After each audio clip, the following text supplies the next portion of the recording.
ಕಾಂಗ್ರೆಸ್ ಶಾಸಕನಿಗೆ ಬೆಳ್ಳಂ ಬೆಳಗ್ಗೆ ಇಡಿ ಶಾಕ್. ಕಾಂಗ್ರೆಸ್ ಶಾಸಕ ಎನ್ಎಸ್ ಸುಬ್ಬಾರೆಡ್ಡಿ ಮನೆ ಕಚೇರಿಯ ಮೇಲೂ ಕೂಡ ದಾಳಿಯಾಗಿದೆ. ಕಾಂಗ್ರೆಸ್ ಎಂಎಲ್ಎಗೆ ಬೆಳ್ಳಂ ಬೆಳಗ್ಗೆ ಇಡಿ ಶಾಕ್. ಜಾರಿ ನಿರ್ದೇಶನಾಲಯದ ಅಧಿಕಾರಿಗಳು ಕಾಂಗ್ರೆಸ್ ಶಾಸಕ ಎನ್ಎಸ್ ಸುಬ್ಬಾರೆಡ್ಡಿ ಮನೆ ಮತ್ತು ಕಚೇರಿ ಜಾಲಾಡಿದ್ದಾರೆ. ಜಾರಿ ನಿರ್ದೇಶನಾಲಯದ ತಂಡಗಳಿಂದ ಶೋಧ. ಬೆಂಗಳೂರು ಒಳಗೊಂಡು 5 ಕಡೆಗಳಲ್ಲಿ ದಾಳಿ ನಡೆಸಿರುವಂತಹ ಎನ್ಫೋರ್ಸ್ಮೆಂಟ್ ಡೈರೆಕ್ಟರೇಟ್ ಕೋಲಾರ ಜಿಲ್ಲೆಯ ಭಾಗ್ಯನಗರ ವಿಧಾನಸಭಾ ಕ್ಷೇತ್ರದ ಕಾಂಗ್ರೆಸ್ ಎಂಎಲ್ಎ ಅಕ್ರಮ ಆಸ್ತಿ ಸಂಪಾದನೆ ಆರೋಪದ ಅಡಿಯಲ್ಲಿ ಇಡಿ ದಾಳಿ ಮಾಡಿರುವಂತಹದ್ದು. ವಿದೇಶಗಳಲ್ಲೂ ಹೂಡಿಕೆ ಮಾಡಿರುವ ಆರೋಪಗಳ ಹಿನ್ನೆಲೆಯಲ್ಲಿ ದಾಳಿಯಾಗಿದೆ ಎಂದು ಹೇಳಲಾಗ್ತಾ ಇದೆ. ಕಳೆದ ತಿಂಗಳಷ್ಟೇ 3 ಕಾಂಗ್ರೆಸ್ ಶಾಸಕರ ಮೇಲೆ ದಾಳಿಯಾಗಿತ್ತು.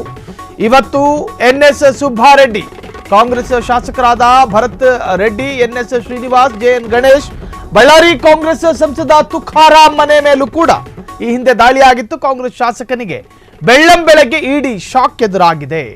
ಸೊ ಕಾಂಗ್ರೆಸ್ ಎಂಎಲ್ಎಗಳನ್ನ ಗುರಿಯಾಗಿಸಿಕೊಂಡು ಇಡಿ ದಾಳಿ ಮಾಡ್ತಾ ಇದೆಯಾ ಎನ್ನುವಂತಹ ಚರ್ಚೆಗಳು ಕೂಡ ಶುರುವಾಗಿದೆ. ಇದು ಜಾರಿ ನಿರ್ದೇಶನಾಲಯದ ತಂಡಗಳಿಂದ ಬೆಳ್ಳಂ ಬೆಳಗ್ಗೆ ಶಾಸಕನ ಮನೆ ಮತ್ತು ಕಚೇರಿ, ಆ ಶಾಸಕ ವಿದೇಶದಲ್ಲೂ ಕೂಡ ಅಕ್ರಮ ಹಣವನ್ನು ಹೂಡಿಕೆ ಮಾಡಿದ್ದಾರೆ ಎನ್ನುವಂತಹ ಖಚಿತ ಮಾಹಿತಿಯ ಆಧಾರದ ಮೇಲೆ ಬರಲಾಗಿದೆ ಎಂದು ಹೇಳಲಾಗ್ತಾ ಇದೆ. ಅಕ್ರಮ ಆಸ್ತಿ ಸಂಪಾದನೆ ಆರೋಪದ ಅಡಿಯಲ್ಲಿ ಎನ್ಫೋರ್ಸ್ಮೆಂಟ್ ಡೈರೆಕ್ಟರೇಟ್ ಅಧಿಕಾರಿಗಳು ದಾಳಿ ಮಾಡಿದ್ದಾರೆ. ಕೋಲಾರ ಜಿಲ್ಲೆಯ ಭಾಗ್ಯನಗರ ವಿಧಾನಸಭಾ ಕ್ಷೇತ್ರದ ಕಾಂಗ್ರೆಸ್ ಶಾಸಕ ಅಕ್ರಮ ಆಸ್ತಿ ಸಂಪಾದನೆ ಆರೋಪದಲ್ಲಿ ಇಡಿ ದಾಳಿಯಾಗಿದೆ. ವಿದೇಶಗಳಲ್ಲೂ ಹೂಡಿಕೆ ಮಾಡಿರುವ ಆರೋಪಗಳನ್ನು ಹೊತ್ತುಕೊಂಡಿದ್ದಾರೆ ಶಾಸಕ. ಕಳೆದ ತಿಂಗಳಷ್ಟೇ 3 ಕಾಂಗ್ರೆಸ್ ಶಾಸಕರ ಮೇಲೆ ದಾಳಿಯಾಗಿತ್ತು.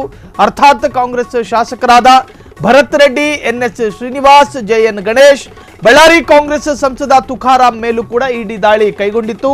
ವಾಲ್ಮೀಕಿ ನಿಗಮದ ಹಗರಣಕ್ಕೆ ಸಂಬಂಧಪಟ್ಟ ಹಾಗೆ ಜೂನ್ 11ರಂದು ದಾಳಿ ನಡೆದಿತ್ತು. ಆದರೆ ಇವತ್ತು ಬೆಳ್ಳಂ ಬೆಳಗ್ಗೆ ಕಾಂಗ್ರೆಸ್ ಎಂಎಲ್ಎ ಸುಬ್ಬಾರೆಡ್ಡಿ ಮನೆ ಮತ್ತು ಕಚೇರಿಯನ್ನ ಶೋಧ ಮಾಡುತ್ತಿದ್ದಾರೆ ಇಡಿ ಅಧಿಕಾರಿಗಳು.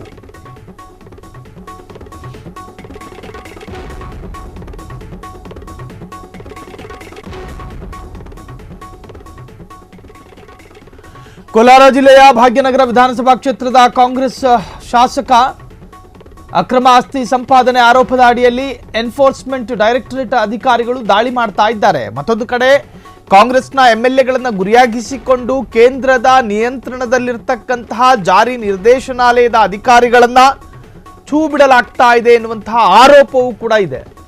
ಸೊ ಈ ಎಲ್ಲ ಆರೋಪಗಳ ನಡುವೆ ಯಾರ್ಯಾರು ಕೇಂದ್ರ ಸರ್ಕಾರದ ವಿರುದ್ಧ ಧ್ವನಿ ಎತ್ತುತ್ತಾರೋ ಅಥವಾ ರಾಜ್ಯದಲ್ಲಿ ಕಾಂಗ್ರೆಸ್ ಸರ್ಕಾರ ಆಡಳಿತದಲ್ಲಿರ್ತಕ್ಕಂತಹ ರಾಜ್ಯದ ಕಾಂಗ್ರೆಸ್ ಶಾಸಕರನ್ನೇ ಯಾಕೆ ಗುರಿಯಾಗಿಸುತ್ತೆ? ಯಾಕೆ ಬಿಜೆಪಿ ಆಡಳಿತದ ರಾಜ್ಯಗಳಲ್ಲಿ ಇಡಿ ಹೋಗೋದಿಲ್ಲ? ಇಡಿ ಅಧಿಕಾರಿಗಳಿಗೆ ಸಿಗುವಂತಹದ್ದು ಕಾಂಗ್ರೆಸ್ ಶಾಸಕರು ಮಾತ್ರನಾ? ಕಾಂಗ್ರೆಸ್ ಮಿನಿಸ್ಟರ್ಗಳು ಮಾತ್ರನಾ? ಹೀಗೆ ಸಾಕಷ್ಟು ಆರೋಪಗಳಿದಾವೆ. ಸೊ ಈ ಆರೋಪಗಳ ನಡುವೆ ಇಡಿ ಅಧಿಕಾರಿಗಳ ದಾಳಿ ನಿಂತಿಲ್ಲ. ಸೊ ಇವತ್ತು ದಾಳಿ ಆಗಿರತಕ್ಕಂತಹದ್ದು ಸುಬ್ಬಾರೆಡ್ಡಿಯ ಮನೆ ಮತ್ತು ಕಚೇರಿಯ ಮೇಲೆ, ಅದು ಕೂಡ ಕಾಂಗ್ರೆಸ್ನ ಎಂಎಲ್ಎ. ಬೆಂಗಳೂರು ಒಳಗೊಂಡು 5 ಕಡೆಗಳಲ್ಲಿ ಏಕಕಾಲಕ್ಕೆ ದಾಳಿ ನಡೆಸಿದ್ದಾರೆ ಎನ್ಫೋರ್ಸ್ಮೆಂಟ್ ಡೈರೆಕ್ಟರೇಟ್ ಅಧಿಕಾರಿಗಳು. ಕೋಲಾರ ಜಿಲ್ಲೆಯ ಭಾಗ್ಯನಗರ ವಿಧಾನಸಭಾ ಕ್ಷೇತ್ರದ ಕಾಂಗ್ರೆಸ್ ಶಾಸಕ ಅಕ್ರಮ ಆಸ್ತಿ ಆರೋಪ ಸಂಪಾದನೆಯ ಆರೋಪ ಹೊತ್ತು ಇವತ್ತು ಇಡಿ ದಾಳಿಗೆ ಒಳಗೊಂಡಿದ್ದಾರೆ. ಕ್ಷಣ ಕ್ಷಣದ ಸುದ್ದಿಗಳಿಗಾಗಿ ಫ್ರೀಡಂ ಟಿವಿ ಸಬ್ಸ್ಕ್ರೈಬ್ ಮಾಡಿ, ಲೈಕ್ ಮಾಡಿ ಹಾಗೂ ಫಾಲೋ ಮಾಡಿ. ಹೊಸ ಸುದ್ದಿಗಳ ನೋಟಿಫಿಕೇಶನ್ಗಾಗಿ ಬೆಲ್ ಐಕಾನ್ ಮೇಲೆ ಕ್ಲಿಕ್ ಮಾಡಿ.